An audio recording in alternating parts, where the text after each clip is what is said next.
തിരുവചന സന്ദേശങ്ങൾ ശ്രവിക്കുന്നതിനായി ഭാഗ്യവചനധാര ഇന്ന് തന്നെ സബ്സ്ക്രൈബ് ചെയ്യുക. ദൈവം നിങ്ങളെ അനുഗ്രഹിക്കട്ടെ. ത്രിയേക ദൈവത്തിന് സ്തുതി. ഭാഗ്യവചനധാരയിലേക്ക് ഏവർക്കും സ്വാഗതം. ഇന്ന് 2026 ആദ്യ ദിവസം. ഓരോ പുതുവർഷത്തിലും ആദ്യം മനസ്സിൽ വരുന്ന ചിന്ത മരണത്തിൻ്റെയും ജനനത്തിൻ്റെയുമാണ്. പഴയ വർഷം മരിക്കുന്നു, പുതിയ വർഷം ജനിക്കുന്നു. ജനിമൃതികളാണ് കാലചക്രത്തെ കൃത്യമായി ചലിപ്പിക്കുന്ന പ്രകൃതി നിയമം.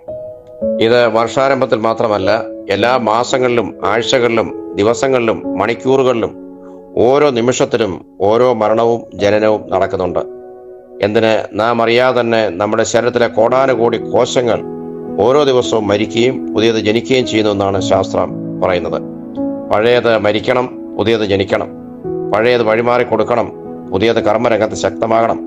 എങ്കിൽ മാത്രമേ ലോകത്തിൻ്റെയും കാലത്തിൻ്റെയും ക്രമങ്ങൾ വ്യതിക്രമിക്കാതെ മുന്നേറുകയുള്ളൂ. എന്നാൽ പുതിയത് ജനിക്കുന്നത് പഴയതിൽ നിന്നാണ് എന്ന അടിസ്ഥാന തത്വം നാം മറക്കരുത്. പഴയ വിത്തിൻ്റെ ഊർജം വലിച്ചെടുത്താണ് പുതിയ മുള തളിർക്കുന്നത്.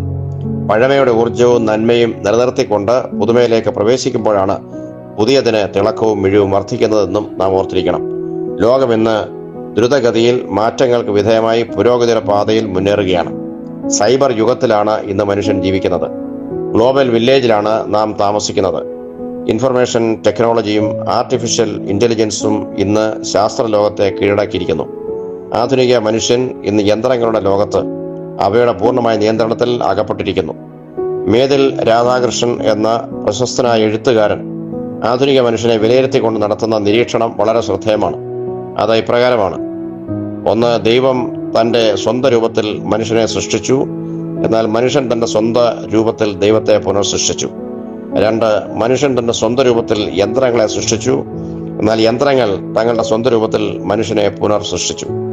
ആകയാൽ ഇന്ന് മനുഷ്യൻ പുനർസൃഷ്ടിച്ച ദൈവവും യന്ത്രങ്ങൾ പുനർസൃഷ്ടിച്ച മനുഷ്യനുമാണ് ലോകത്തെ നിയന്ത്രിക്കുന്നത്. യഥാർത്ഥത്തിൽ ഈ നിരീക്ഷണം വളരെയേറെ ശ്രദ്ധേയവും ചിന്തോദ്ദീപകവുമാണ്. മനുഷ്യന്റെ സാദൃശ്യത്തിൽ മനുഷ്യൻ പുനർസൃഷ്ടിച്ച ദൈവത്തിന് മനുഷ്യൻ്റെതായ എല്ലാ വൈകൃത ഭാവങ്ങളും രൂപങ്ങളുമുണ്ട്. ഇന്ന് ദൈവത്തെ മനുഷ്യനാണ് വ്യാഖ്യാനിക്കുന്നത്. ഓരോ മതങ്ങൾക്കും മതത്തിൻ്റെ ഉപവിഭാഗങ്ങൾക്കുമെല്ലാം ദൈവത്തെ കീറി മുറിച്ച് തുണ്ടുകളാക്കി കൊടുത്തിരിക്കുന്നു. ദൈവം വിഭജിക്കപ്പെട്ടും കീറി മുറിക്കപ്പെട്ടും നെടുവേർപ്പോടെ മനുഷ്യന്റെ കയ്യിലെ മരപ്പാവയായി ഒതുങ്ങി കഴിയേണ്ടി വന്നിരിക്കുന്നു. ദൈവത്തിൻ്റെ പരമാധികാരത്തിനും ശക്തിക്കും സർവ്വവ്യാപിത്വത്തിനും എല്ലാം ശക്തമായ പ്രഹരം ഏൽപ്പിച്ചുകൊണ്ട് ദൈവത്തെ തൻ്റെ ആജ്ഞാനുവർത്തിയാക്കുവാൻ മനുഷ്യൻ പരിശ്രമിക്കുന്നു. അതുപോലെ തന്നെ യന്ത്രങ്ങൾ പുനർസൃഷ്ടിച്ച മനുഷ്യൻ യന്ത്രത്തെ പോലെയായി മാറിയിരിക്കുന്നു.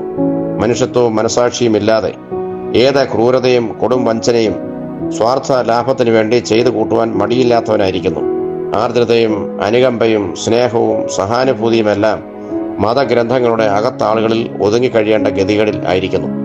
പുതിയ വർഷത്തിലേക്ക് നാം പ്രവേശിക്കുമ്പോൾ വളരെ ഗൗരവത്തോടെ ചിന്തിക്കേണ്ട വിഷയങ്ങളാണിവ. സമൂഹം പുരോഗമിക്കണം, പുരോഗതിയുടെ പാതയിലൂടെ ദ്രുതഗതിയിൽ മുന്നേറുകയും വേണം. പക്ഷേ അത് നൂറ്റാണ്ടുകളിലൂടെ നമ്മുടെ പിതാമഹന്മാർ കൈമാറി തന്ന സംസ്കാരങ്ങളെയും പൈതൃക മൂല്യങ്ങളെയും ചവിട്ടി മെതിച്ചുകൊണ്ടാവരുത്. മറിച്ച് അവയിലൂടെ ലഭിച്ച നന്മയുടെ മൂല്യം നിലനിർത്തിക്കൊണ്ടും ഊർജം ആർജിച്ചുകൊണ്ടും ആയിരിക്കണം. ഓരോ ദിവസവും നമ്മുടെ ആയുസ്സിൻ്റെ ഒരു അംശവുമായിട്ടാണ് സൂര്യൻ പടിഞ്ഞാറ് അസ്തമിക്കുന്നത്. നമ്മുടെ ജീവിതം ഓരോ ദിവസവും തുള്ളിയായി വറ്റിക്കൊണ്ടിരിക്കുന്നു. 2025 വളരെ വേഗം പോയി മറഞ്ഞതുപോലെ നാമും ഈ ലോകത്തിൽ നിന്ന് വേഗം പോയി മറയേണ്ടവരാണ്.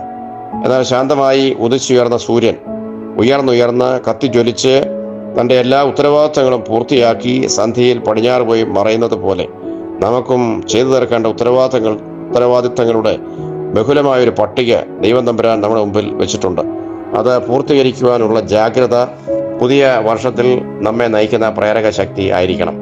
പുതിയ വർഷാരംഭം പലപ്പോഴും തീരുമാനങ്ങളെടുക്കുന്ന സന്ദർഭങ്ങൾ ആണല്ലോ. നമുക്ക് തീരുമാനങ്ങളെടുക്കുവാൻ യാതൊരുവിധമായ അവകാശമോ അർഹതയോ ഇല്ലാത്ത അനേക വിഷയങ്ങളിൽ കൃത്യസമയത്ത് നമുക്ക് വേണ്ടി തീരുമാനങ്ങളെടുത്ത അദൃശ്യനായ ദൈവത്തിൻ്റെ ശരിയായ തീരുമാനത്തിൻ്റെ ഫലമാണ് ഈ ലോകത്തിലേക്കുള്ള നമ്മുടെ വരവിനും നിലനിൽപ്പിനും ഇടയായിട്ടുള്ളത്. നമ്മുടെ ജനനം, മാതാപിതാക്കൾ, രാജ്യം, നിറം, വലിപ്പം, സൗന്ദര്യം, ആകാരം, ഇന്ദ്രിയജ്ഞാനം തുടങ്ങി അനേക വിഷയങ്ങൾ, നമ്മുടെ നിയന്ത്രണങ്ങൾക്ക് അപ്പുറമുള്ള മറ്റനവധി കാര്യങ്ങൾ, ഇതെല്ലാം അദൃശ്യനായ ദൈവത്തിൻ്റെ കൃത്യമായ തീരുമാനങ്ങളിലൂടെ നമുക്ക് ലഭിച്ച സൗജന്യദാനങ്ങളാണ്. എന്നാൽ അനുദിന ജീവിതത്തിലെ ഓരോ നിമിഷമുള്ള വിഷയങ്ങളിൽ തീരുമാനമെടുക്കാനുള്ള അവകാശവും സ്വാതന്ത്ര്യവും ദൈവം നമുക്ക് നൽകിയിരിക്കുന്നു. അത്തരം സന്ദർഭങ്ങളിൽ ആദ്യം ദൈവം തമ്പുരാൻ തന്റെ തീരുമാനം നമ്മുടെ മനസാക്ഷി വഴി നമ്മെ അറിയിക്കും. ഉടൻ തന്നെ സാത്താൻ ഇടപെടും, അവന്റെ തീരുമാനവും നമ്മെ അറിയിക്കും. പിന്നീട് നമ്മുടെ ഊഴമാണ്.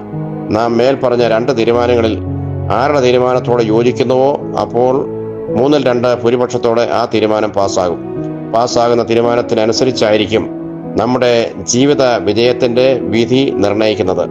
ദൈവത്തോട് ചേർന്ന തീരുമാനമെടുക്കുമ്പോൾ ജീവിതം വിജയമാണ്. ഞങ്ങൾ ദൈവത്തിന്റെ കൂട്ടുവേലക്കാർ എന്ന് 1 കൊരിന്ത്യർ 3:9 പൗലോസ് ശ്ലീഹ നമ്മെ ഓർമ്മിപ്പിക്കുന്നു. എപ്പോഴും ദൈവത്തോട് ചേർന്ന് കൂട്ടുവേലക്കാരായി പ്രവർത്തിക്കുവാനും ദൈവത്തിന്റെ മനസ്സറിഞ്ഞ് തീരുമാനങ്ങൾ എടുക്കുവാനും ഈ പുതുവർഷത്തിൽ നമുക്ക് കഴിയട്ടെ എന്ന് പ്രാർത്ഥിക്കുന്നു. എല്ലാവർക്കും സന്തോഷവും സമാധാനവും നിറഞ്ഞ പുതുവത്സരം ആശംസിക്കുന്നു. നന്ദി, നമസ്കാരം.